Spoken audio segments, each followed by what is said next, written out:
Ladies and gentlemen, good morning. Thank you for tuning in to another Also Bossy Tribute in the Bossy Cafe. This morning I happened to do a little research, just trying to catch up on the news, keep you abreast to current events. So I was just deciding to touch on a few things that I seen was kind of relevant this morning. Now, one of the first topics I want to touch on, one of the first things that they was talking about on the media this morning, it was something that's been all over social media all day yesterday. It's a very big it's a very big situation going on about a tragic assault of a woman in Harlem by a group of men. I actually have the footage of the news release update I'm going to be playing for you shortly. But first thing I want to touch on that is like, fellas, as a community, as gangsters, what are we doing? Like, what are we doing? You try to shoot your shot at a girl and she's not interested. You're so insecure as a man that you gotta assault her because she wasn't interested. Nah, bro, you move along. Find someone who is interested. It's like, as a community, I think we need to work more on building the camaraderie in our community. It's too much disincension. It's too much separation, segregation, because there's too many different agendas. And I don't know, I think everybody wants a solution, but now how many people are willing to put in the work or make the sacrifice that's gonna require to bring that solution? Like, prime example, they're talking about how Hassan Campbell actually is willing to pay $5,000 for the capture and the reward of the dudes involved in that assault. Now, depending on the mentality of the individual that processed that information, some people may look at that like Hassan is doing the police's job. Some people may look at it like as Hassan being a black man, influential character.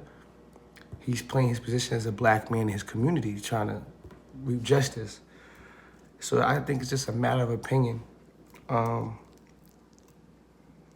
Me personally, unfortunately, my life, I subscribe to a different way of life. I always subscribe to, street justice over judicial justice. So I can't necessarily say I would return a dude in, but I believe there still should be some type of penalty. I think he should get his ass whipped, something, That's just my personal opinion. But for the most part, that's how I feel on it. But I'm going to play the clip for you Seen now. on surveillance cameras following a woman as she left a liquor store, and then they attacked her brutally. And the assault included biting her face. Who would do this? And can someone identify them from all the video? The victim, talking to Eyewitness News reporter NJ Burkett. I was mauled. This is more than being bitten. I was mauled. We are guarding her identity tonight because her attackers have not been caught. It was Monday, 6 p.m. She walks into a store to buy a bottle of wine after work. Several young men follow her inside, and one of them, the young man in the red jacket, offers to pay. Her answer is polite. I said, thank you, but no thank you. I got it. But as she tries to leave, she is confronted. He said, I guess this thinks she better than us. She's better than us. Outside the store, she is quickly surrounded, but it's not a robbery.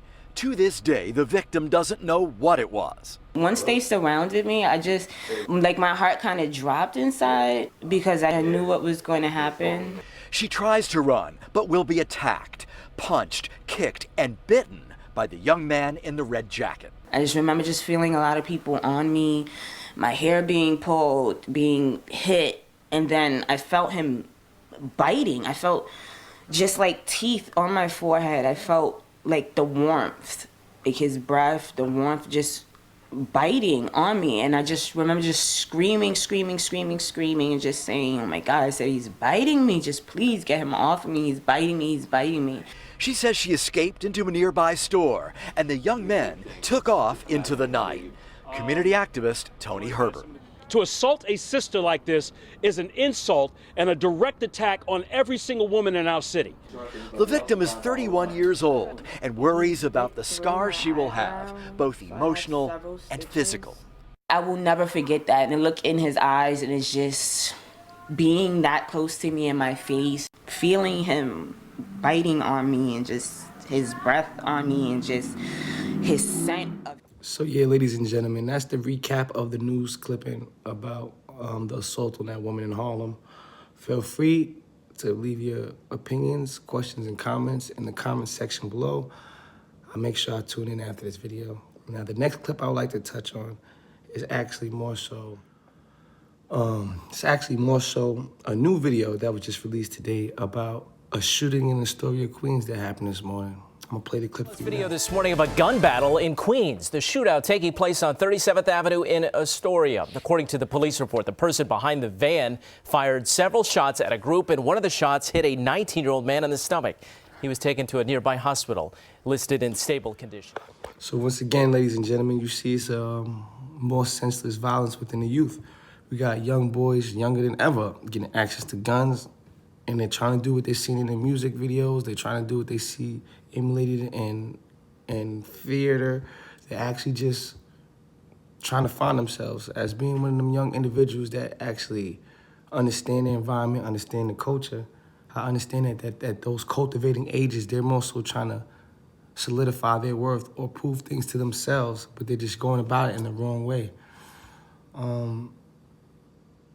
I just want to send my prayers out to that little young 19-year-old boy who's was shot in the stomach. Hopefully you survive. Hopefully everything is well.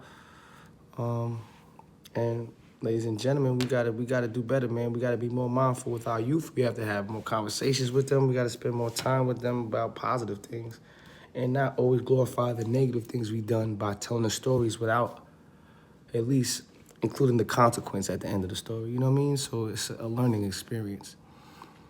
But in closing, that's how I felt about that one.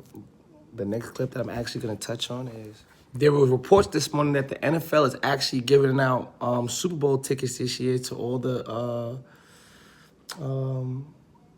essential workers that have been helping out in healthcare and things like that. Like, I'm going to play the clip for you. I think that's a beautiful thing. I think that's a beautiful way to give back. You know what I mean? It builds the camaraderie in the community, even if it's not our direct community. It's one step at a time. But here's the clip. How about this? A gesture by the NFL to healthcare workers captured the attention of our Be Kind campaign. Commissioner Roger Goodell got on a Zoom call with a COVID patient team at Sarasota Hospital. He gave the frontline workers a pep talk, telling them that throughout the year they have been the country's most valuable people. Yes. At the end of the call, the commissioner decided to go for the touchdown. If you're able to swing it, I want to invite each member of your team, the 5 Waldermere unit, to be our guest at the Super Bowl. I don't know if that means you accept or not. Yes. I love it. The women went more crazy than the dudes. The league's handing out 7,500 free tickets, in case you didn't hear, to the big game in Tampa. The healthcare workers in attendance will be among the 22,000 fans who will be approved to be spectators for the game that may include their hometown, Tampa Bay Buccaneers. What do you think? Well, what do you think, guys? That would be a first, by the way. First and foremost, we're going to give a big shout out to the essential workers in Tampa Bay. And then also a big shout out to the NFL for actually trying to give back, to actually, you know, show their appreciation for the essential workers who are out there risking their life to make sure the rest of us could actually live ours. But ladies and gentlemen, that's just a short news clip, my little news brief for the day, update of, you know, what I was watching on the news this morning, what I felt I wanted to touch on. Ladies and gentlemen, I hope you enjoy. I'll be back live shortly. Breakfast with Boss Lee. Make sure you tune in. Hopefully you enjoy. And until the next one, hopefully this is the best one. Have a good day.